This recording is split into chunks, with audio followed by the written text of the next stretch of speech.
Haleluya, segala puji dan syukur Tuhan. Terima kasih atas kebaikan kemurahan Tuhan. Terima kasih Tuhan jika sampai tengah hari ini kami dalam keadaan sehat. Dan kami sangat bersyukur sukacita karena sebentar lagi kami akan mendapatkan berkat, yaitu renungan dan motivasi. Terima kasih Tuhan, berkati hamba-Mu yang akan menyampaikan. Biarlah hanya kebenaran dan memuliakan Tuhan di siang hari ini. Terima kasih Tuhan Yesus, di dalam nama Tuhan Yesus kami berdoa dan mengucapkan syukur. Haleluya, amin. Amin. Salam buat semuanya rekanku, ya. Salam setong dalam Kristus Yesus terus memberkati kita. Amin.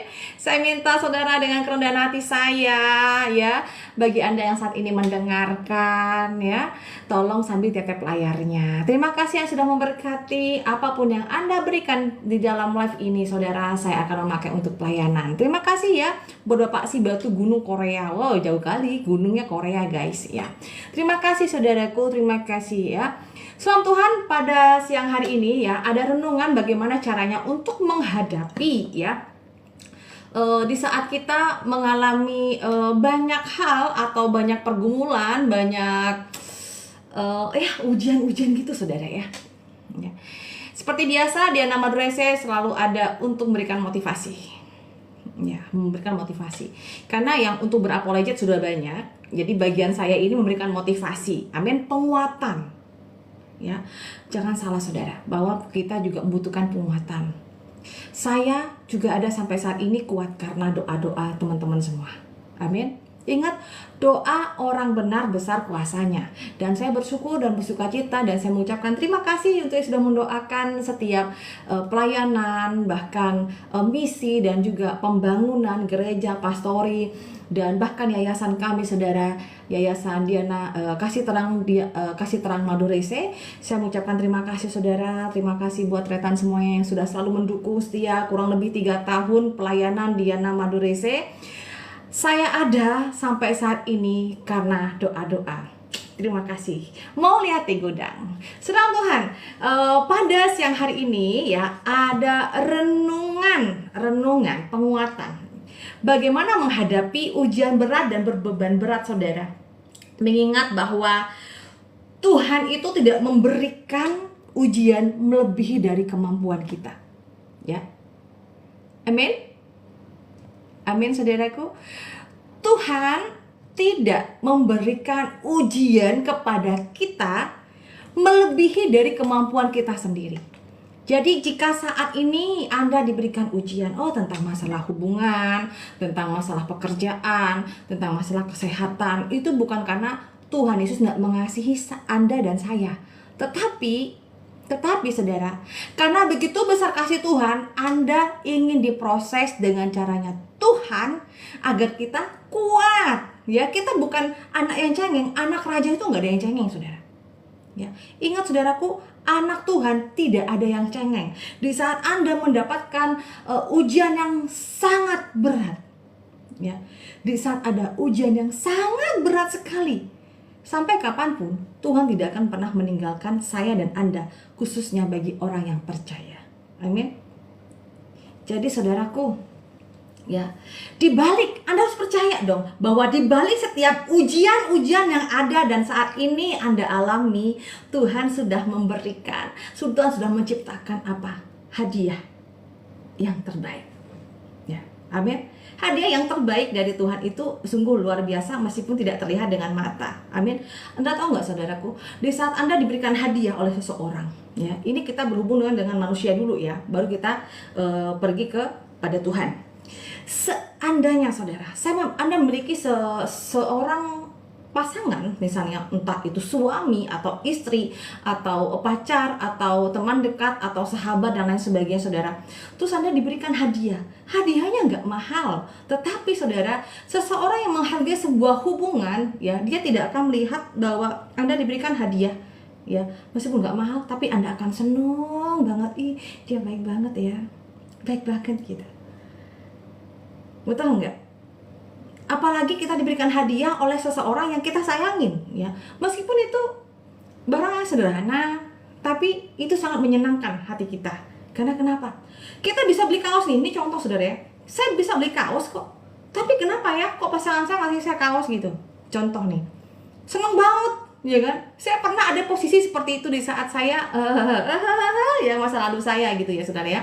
Di saat saya diberikan sebuah kaos misalnya ya kan, Bang Bre jangan bilang ini contoh ya, ini contoh sebuah perasaan ya. Ini kita berhubungan dengan manusia aja dulu ya, baru kita akan pindah lagi ke posisinya kita sebagai anak Tuhan gitu. Di saat kita diberikan hadiah oleh seseorang, pasangan kita, entah pacar kita, entah suami kita gitu ya, terus kita diberikan hadiah kaos, kita bisa beli kok. Siapa sih yang nggak bisa beli kaos, betul nggak saudara?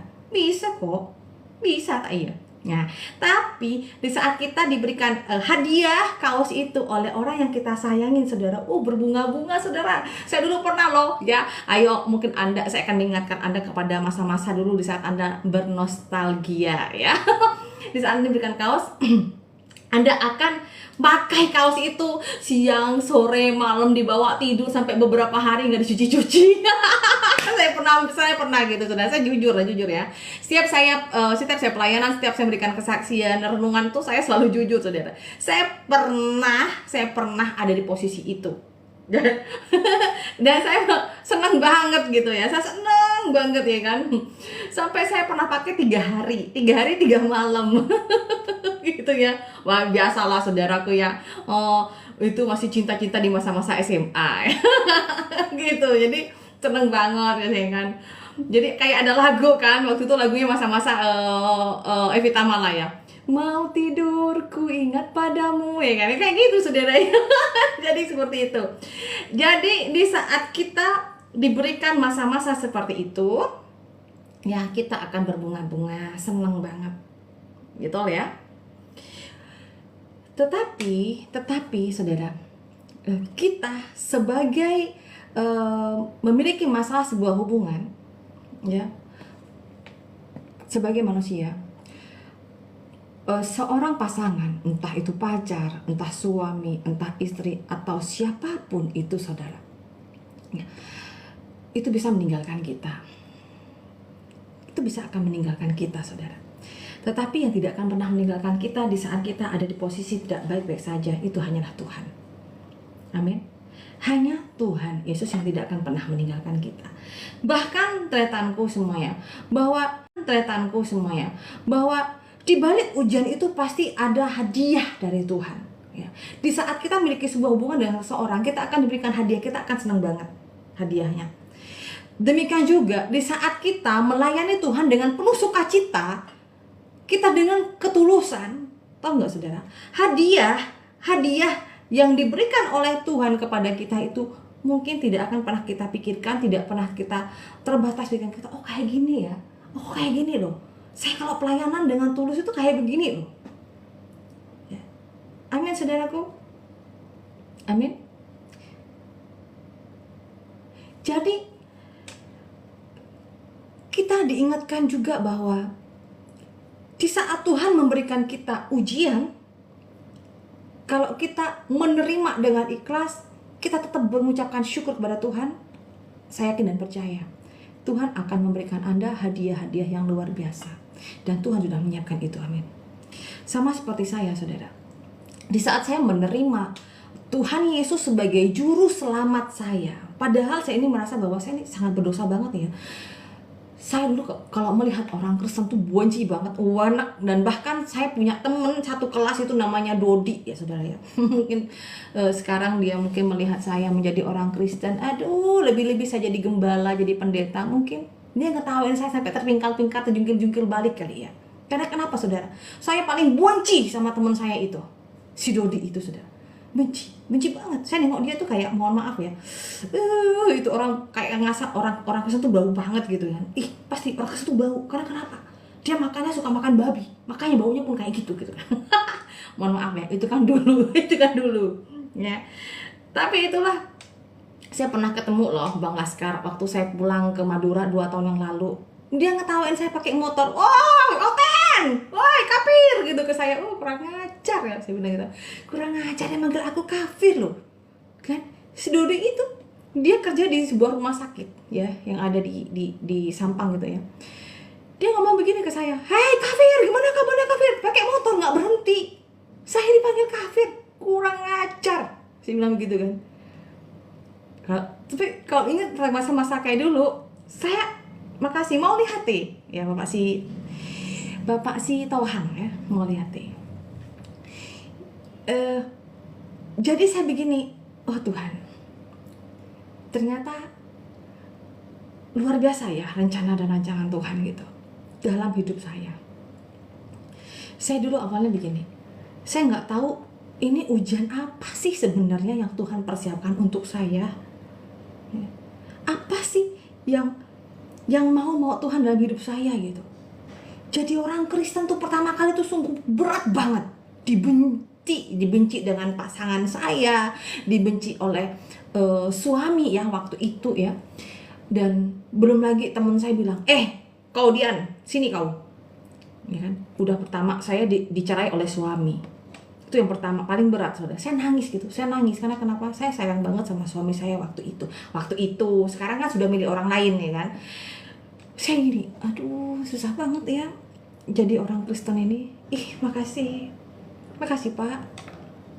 Saya gini, aduh susah banget ya jadi orang Kristen ya, dibenci. Lalu saya dibuang gitu, dan saya ngerasa bahwa saya harus bagaimana Tuhan. Dan Pak Sitohang tahu banget sih kalau saya ini kalau udah kesaksian pasti nangis gitu kan. Padahal saya sudah menyegarkan kepala saya sudah mandi loh Pak biar saya seger, biar saya nggak menangis loh sebenarnya. Soalnya tadi pagi saya bercerita kesaksian tentang mama saya nangis ya enggak. Habis itu kena tombak saya. Jadi untung bisa diselamatkan hari ini saya ingin kesaksian kembali gitu ya Bapak Sitohang ya.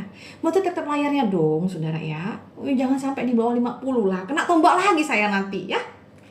Ya, sampai mendengarkan, sampai tetap layar itu, sampai mendengarkan itu saudara ya. Dan saya waktu itu saudaraku ya, saya berdoa begini, sebenarnya apa sih mau Tuhan ya kan? Pertama kali saya jadi orang Kristen, jangan jadi gembala dulu saudara. Jadi orang Kristen itu ya berat banget gitu. Berat banget. Aduh aku mau nangis. Aduh ada mbakku lagi di sini. Aku nangis mbak karena aku ingat sama almarhum mama aku ya. Proses Tuhan tuh luar biasa gitu. Ya, satu persatu ujian yang paling berat adalah di saat kita ditinggalkan oleh orang yang kita kasihi, yang kita sayangi. Dari suami, tidak lama dari mama saya gitu. Saya mau kalau udah kesaksian mengingat masa lalu gini, aku mau nangis Mbak. Tahu nggak Mbak? Engkau makasih Bapak Amani ya. Saya mau nangis ini kayak saudara ya.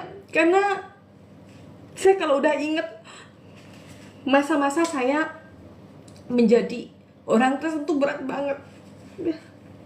Makasih Bapak Amani. Bahwasanya saya harus kehilangan orang-orang yang saya sayangin gitu. Ujian saya itu sangat berat banget. Sebelum jadi gembala, Tuhan sudah memproses saya ditinggalkan oleh orang-orang yang saya sayangi gitu.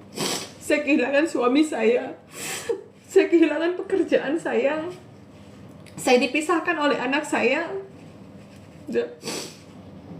dan yang pasti adalah saya siap ditinggalkan oleh siapapun waktu itu, dan saya merasa bahwa sendiri.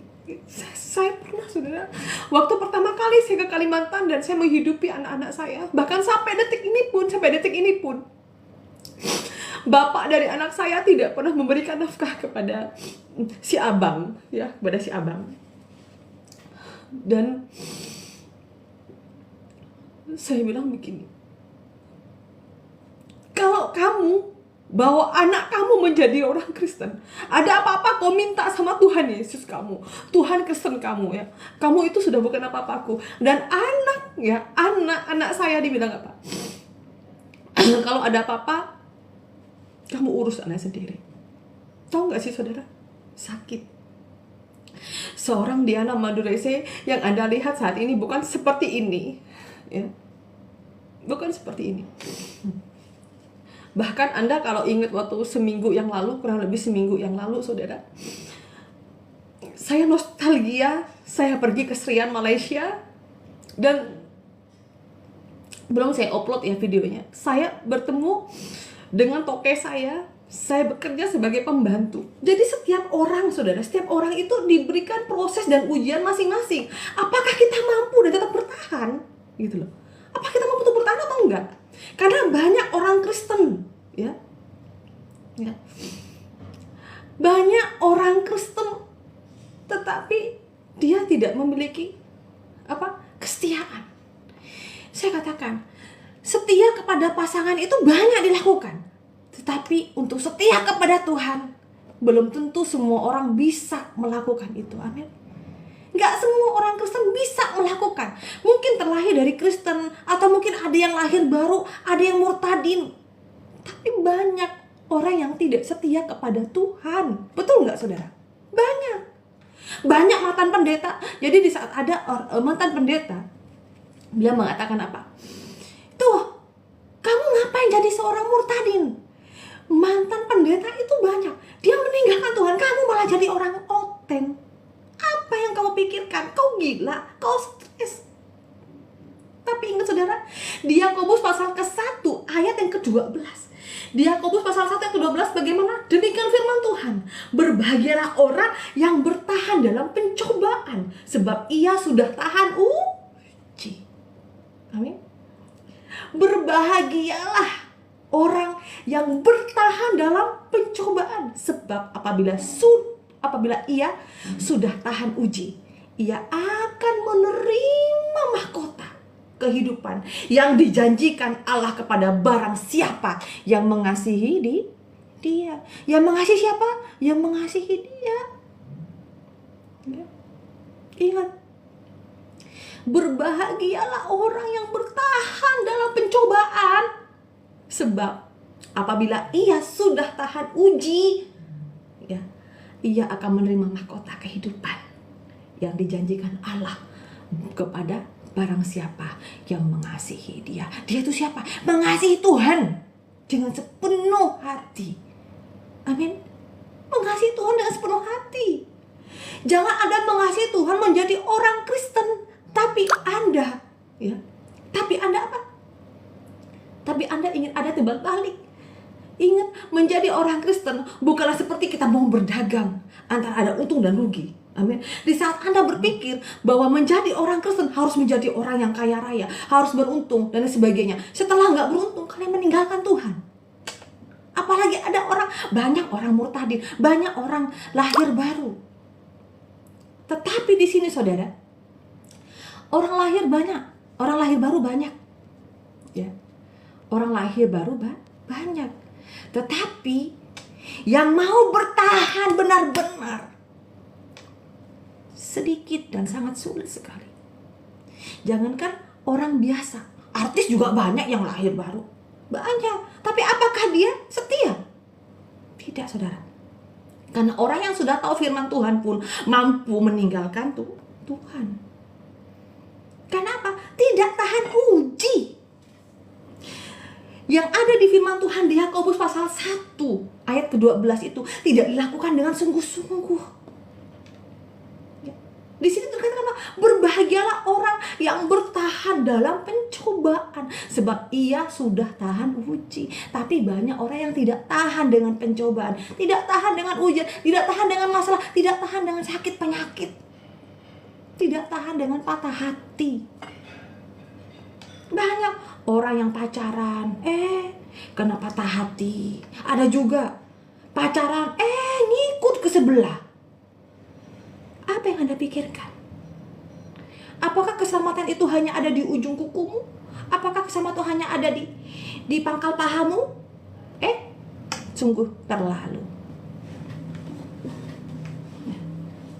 Betul ya Bapak Willy? Apakah keselamatan itu hanya ada di ujung-ujung? Ingat, saudara, dari ujung rambutmu sampai ujung kakimu itu milik Tuhan. Betul? Dari ujung rambutmu sampai ujung kakimu itu adalah milik Tuhan. Anda tidak berhak atas hidup Anda. Di saat Anda mengatakan, ya aku anak Tuhan, aku percaya kepada Tuhan Yesus. Artinya, dari nyawa, hidupmu, apa yang Anda miliki, sampai hartamu sekalipun adalah milik Tuhan. Amin. Amin, saudara. Saudaraku yang terkasih di dalam Tuhan, apa yang menjadi, sekarang begini, Anda pikirkan, apa yang menjadi prioritas di dalam hidupmu? Apa tujuan hidupmu? Karena setiap orang berbeda-beda tujuan hidupnya. Beda. Mungkin saat ini saudaraku A, saya ingin loh kalau nanti saya kalau di masa tua hidup saya itu enak, nyaman, tentrem, rumah ada, kebun ada, bisnis saya ada, sehingga saya apa? Sehingga saya tuh masa tua saya itu enak, enjoy, tinggal menerima, ada kontrakan, ada ruko-ruko ya. Semuanya enak, saya nggak susah-susah kerja. Ingat saudara, kalau Anda sampai di masa tua umurmu. Amin. Ingat saudara, umur manusia tidak ada yang tahu. Kenapa saya katakan, sehebat-hebatnya seorang dokter sekalipun, dia tidak akan pernah tahu sampai umur berapa yang sebenarnya pasiennya itu sakit ya. Anda diagnosis ya saudaraku ya, umur Anda Anda akan meninggoy di saat 2 bulan kemudian. Sehebat-hebatnya seorang dokter tidak akan pernah bisa memprediksi umur seseorang. Karena saya katakan, kenapa saya bilang saya tidak percaya dengan hal seperti itu. Saya tidak percaya. Karena saya pernah diagnosa oleh dokter bahwa kalau saya tidak mengangkat rahim saya waktu saya masih dulu jadi muslim saudara ya. Jika Anda tidak mengangkat rahim Anda, ibu, ya, saat ini Anda infeksi kandungan akut, maka ibu tidak akan bisa diselamatkan kalau tidak diangkat rahim. Apakah saya mengangkat rahim saya? Enggak. Sampai detik ini pun rahim saya masih ada. Dan sejak itu, setelah Tuhannya orang Kristen memberikan saya kesembuhan, Tuhannya orang Kristen memberikan saya mukjizat. Anda baca dong ya, yang saat ini ada Alkitab di rumahnya, baca di Lukas 1 ayat yang ke-37 ya. Sebab bagi Tuhan tidak ada yang mustahil. Padahal waktu itu saya belum menjadi orang yang percaya. Saat itu saya belum jadi orang Kristen. Saat itu saya masih membaca dan saya masih sholat. Apakah saya langsung percaya? Enggak. Saya nggak percaya awalnya kok kepada Tuhannya orang Kristen. Tapi saya minta Tuhannya orang Kristen. Jika engkau memang benar-benar ada, buktikan, maka saya akan percaya. Buktikan sama jasad Anda saudara. Tuhan mengasihi saya ya. Tuhan mengasihi saya. Apakah dengan semudah itu saya mengasihi Tuhan? Sama dengan begini saudaraku, di saat ada seseorang yang suka dengan Anda, apakah Anda langsung menerima? Disayangi oleh itu diterima, disayang sama orang itu diterima? Enggak kan? Pasti Anda akan menguji sampai di mana ketulusan seseorang itu kepada Anda, termasuk diri saya. Seperti apa ketulusan dan hebatnya Tuhannya orang Kristen, yang oleh orang Kristen Tuhannya itu disembah-sembah. Karena setahu saya, mulai dari saya sampai masa anak-anak, sampai saya setua umur 20 lebih, hampir 30 tahun ya, usia saya waktu itu, umur sudah dewasa, kok suruh percaya sama Tuhannya orang Kristen? Enggak semudah itu saudara. Saya menguji Tuhannya orang Kristen. Sampai di mana hebatnya? Sampai di mana bisa memberikan saya kesembuhan? Tahukah Anda saudaraku? Ya, itulah hebatnya Tuhannya orang Kristen, yang tidak bisa dimiliki oleh Tuhan-Tuhan yang lain. Tuhan yang lain itu tidak ada. Ya, dan saya tidak percaya. Saya hanya percaya kepada satu Tuhan, Juru Selamat kita, di dalam nama Yesus Kristus. Amin. Saudaraku yang Tuhan, ya, Anda agama boleh banyak. Agama boleh banyak. Tetapi juru selamat itu cuma satu. Amin. Dan saya percaya waktu itu saya diberikan mukjizat sama Tuhan yang orang Kristen. Ya. Apakah saya langsung percaya? Enggak. Ada orang Madura, saya langsung jadi partajen. Ada orang Madura, langsung pas saya, iya engkau masuk Kristen, tak kira. Mau tak degil bener yang Maduranya mana? Katu, engkau minta, mulakar Tuhan orang Kristen bodoh, engkau minta partajen dulu, beri mukjizat dulu, pura beri hidayah. Mukjizat apa? Bisa mau beres engkau? Engkau mulakar engkau bisa beres, engkau baru partajen. Mau engkau tak beres sampai engkau partajen. Engkau mau catretan, ya. Engkau mau cat. Setahun lah sengkok Tuhan orang ngoten manusia. Anu apa engkau mah nyembuh? Kok tak partajen? Sampai berempat habis engkau sampai nyembuh orang Tuhan orang Kristen dia. 10 tahun setan. Oke. 10 tahun.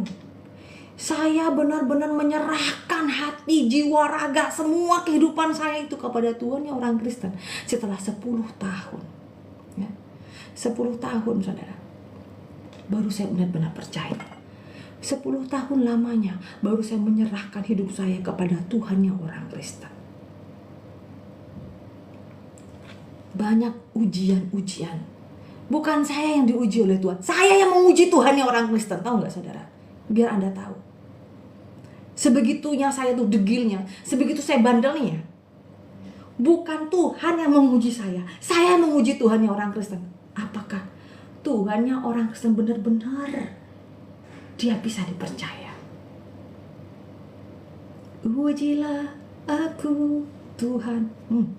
Banyak manusia bilang, ujilah aku Tuhan. Setelah diuji nangis, lalu mengatakan, Tuhan gak baik, Tuhan gak mengasihi saya. Betul nggak? Banyak orang Kristen kalau nyanyi ya puji-pujian, ujilah aku Tuhan, Tuhan. Sekali kena uji meninggalkan Tuhan.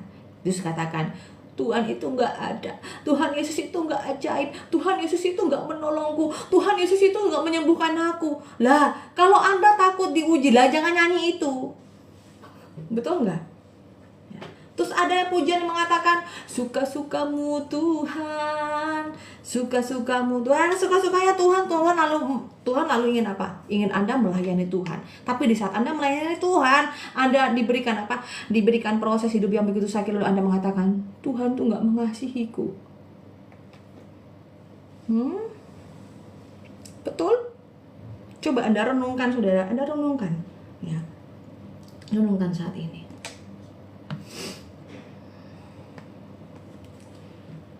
Betul nggak?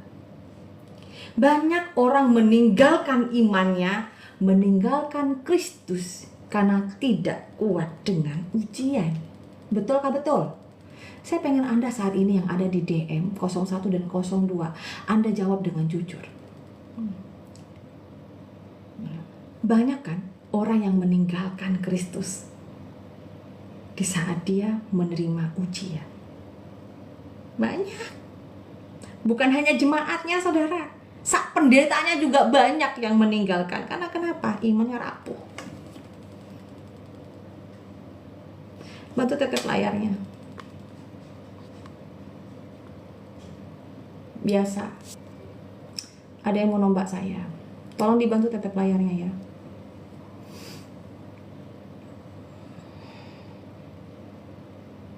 Bantu tetap layarnya saudaraku. Aduh, saya mau ditombak lagi. Kalau hilang bless berarti udah. Saya akan nge-live di akun yang lain. Tenang aja. Di saat nama Tuhan dipermuliakan memang seperti ini. So, benih orang yang Maduranya menah, mau sampai nyerah. Ya. Bukan orang Madura namanya kalau sampai menyerah dengan keadaan. No. Apalagi orang Madura yang sudah percaya kepada Kristus. Saya tetap akan berjuang. Nama Tuhan akan dipermuliakan dimanapun saya berada. Amin. Saudara Tuhan, beberapa poin renungan yang dapat membantu kita untuk menguatkan iman kita, saudara. Beberapa poin renungan kita yang mungkin bisa membantu di saat Anda saat ini sedang ada pergumulan. Kenapa ya Ibu? Saya sudah bergumul, saya sudah berdoa udah lama, tapi kok belum mendapatkan petunjuk dari Tuhan. Saya punya suami Bu, suka mukul. Saya sudah berdoa, saya sudah topangkan tangan, kok suami saya nggak berhenti mukul saya Bu. Ada salah sedikit aja, saya Bu dipukul, ya. Bahkan susahnya sampai saya diparang Bu, kabur-kaburan, lari-larian. Ada saudara, ada yang WA saya minta didoakan seperti itu. Dan puji Tuhannya, ada kesaksian orang Madura Pontianak ya, bukan seperti saya. Kalau saya kan Madura asli dari Pulau Madura, dari Sampang ya. Kalau yang ini yang kesaksiannya ada di YouTube saya.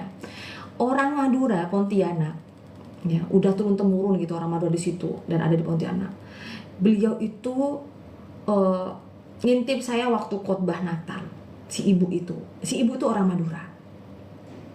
Dan beliau menikah, punya anak satu. Dan beliau bilang bahwa dia menangis sampai menunggu saya selesai khotbah, sampai selesai ibadah Natal tersebut. Selesai ibadah Natal, si ibu itu datang, tahu-taunya langsung peluk saya, saudara. Untuk perempuan ya kan, untuk perempuan. Kalau nggak perempuan, pesampang mingko dikit. Untuk perempuan. Kalau bukan perempuan emang saya tonjok loh, asli. Enak, datang saya langsung dipeluknya, nangis saudara, nangis. Apa perkataannya? Perkataannya apa kata si ibu Madura itu? Aku nggak percaya loh. Kalau dari awal saya tadinya ke sawah, lalu ada yang bilang, kamu tahu nggak? Nanti malam loh, kok yang pengkhotbahnya itu orang Madura loh. Ya. Terus dia tuh denger dan penasaran, ngintip saya, saudara. Nah, saat khotbah selesai, saya datang lalu saya dipeluk. Apa perkataannya? Aku nggak percaya kalau sampai saya nggak melihat dengan mataku bahwa ada seorang Kristen, apalagi jadi pendeta ternyata orang Madura. Ternyata orang Madura. Nangis. Ternyata oding been buk, tek nyaman buk oding ben buk, mak pas beningan ngetang odik buk. Apa katanya? Hidupmu itu Mbak, sungguh beruntung kok nggak kayak hidupku Mbak. Artinya di sini adalah hidup dalam Kristus itu meninggalkan yang lama, ya. Artinya hidup saya lebih baik dan lebih diberkati. Dibilang saya adalah beruntung Bu, kamu jadi orang Kristen, hidupmu nyaman Bu. Kamu sekarang jadi pendeta, ya. Terus kamu menguatkan orang-orang umat ini semuanya. Saya bilang, maaf Mbak, kamu orang apa? Saya bilang, orang Madura. Aku orang Madura, tapi aku orang miskin. Saya nggak bisa ngapa-ngapain. Ya, kamu tuh beruntung jadi orang Kristen. Meskipun kamu dari sana, kamu jadi orang Kristen. Sekarang hidup kamu luar biasa. Kalau kamu ingin hidup kamu luar biasa, kamu harus percaya pada Kristus. Udah saya potong aja langsung begitu saya kan. Saya ini nggak bisa langsung percaya. Saya tolong didoakan. Tompangkan tanganmu kepada saya. Saya minta didoakan. Orang ini nantang, saya bilang. Orang ini nantang. Saya tompangkan tangan. Apa yang perlu saya doakan? Ingat saudara, di saat Anda diminta untuk mendoakan seseorang, terlebih lagi orang itu belum percaya kepada Kristus, Anda harus apa? Harus percaya diri. Ya, aku diberkati. Amin. Ya, aku percaya. Tuhan sudah memberikan kuasa kepadaku. Terkadang kita kalau dimintain berdoa, bisa nggak sih Tuhan? Saya bisa mendoakan nggak sih? Saya nggak tahu apa-apa loh Tuhan. Bagaimana Tuhan? Bagaimana saya bisa mendoakan diri saya aja begini-begini terus? Ingat saudara, jika tidak ada manusia yang sempurna di muka bumi ini, amin. Tidak ada yang sempurna, nggak ada yang sempurna. Tetapi bagi orang yang percaya, Tuhan akan memberikan kuasa kepadamu. Amin. Tuhan akan memberikan kuasa padamu, jangan khawatir. Saya tepakkan tangan, apa yang mau saya doakan? Tolong doakan saya, Bu. Saya ini sering dipukul sama suamiku. Tanya sama orang-orang itu. Saya sampai dibawain pakai parang saya. Sampai masuk-masuk ke bawah kolong-kolong rumah orang. Kalau di orang Kalimantan Barat, saudara ya, biasanya banyak rumah panggung kan. Banyak rumah panggung begitu. Sampai dia berlari-lari, dikejar-kejaran sama suaminya, bawa parang suaminya. Gimana? Terus kamu mau apa?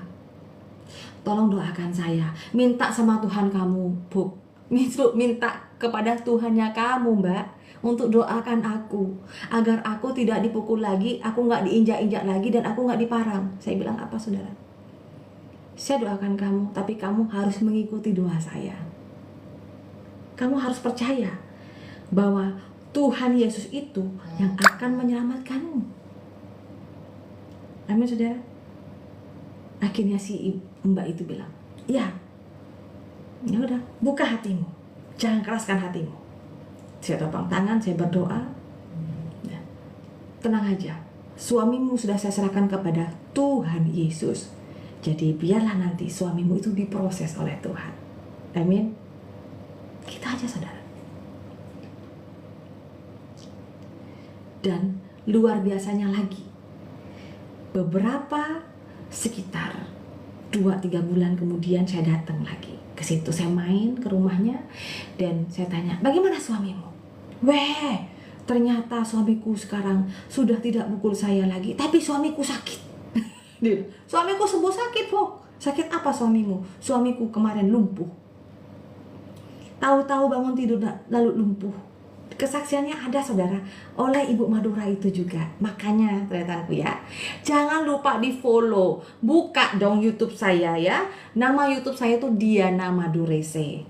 Anda di situ akan melihat begitu banyak kesaksian-kesaksian dari para orang lahir baru atau murtadin, saudara.